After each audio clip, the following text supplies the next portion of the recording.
They didn't mention the dress. So the Monica Lewinsky type dress. Hey everyone, just in case you weren't aware, today Donald Trump was back in court. He was there to appeal a civil case that he lost a few years back, a case that was brought by author E. Jean Carroll. In that case, she alleged that back in the 1990s, when she worked at a department store in New York as a personal shopper, she had an interaction with Donald Trump. During that interaction, she claims that he sexually assaulted her.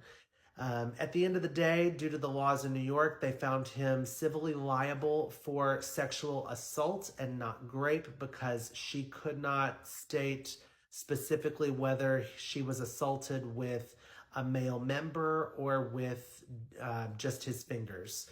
And in the state of New York, for it to be considered rape, you have to use a male member. And because she was unsure, that's the reason they came to the conclusion that he was civilly liable for sexual assault. But it's really funny that he would bring up the dress, because the dress in question is a dress that she allegedly was wearing at the time of the assault. The dress itself is said to have had male DNA on it. And as far back as 2020, she and her attorneys asked for Donald Trump to supply a sample of his DNA to test against the DNA that was on the dress.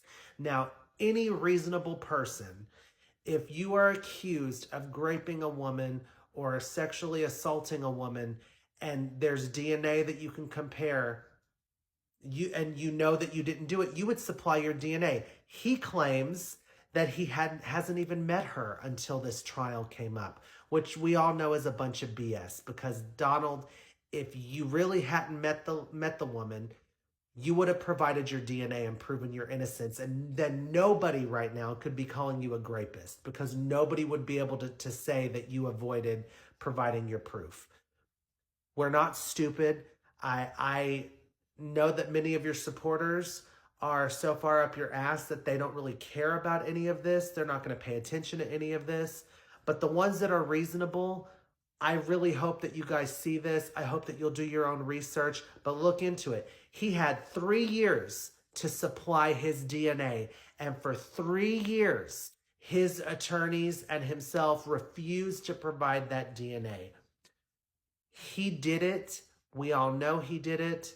And we're not going to allow this guy to be president again. He does not belong in the Oval Office.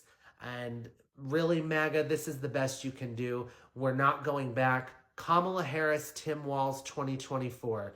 Do your own research. Look into the E. Jean Carroll case and educate yourselves.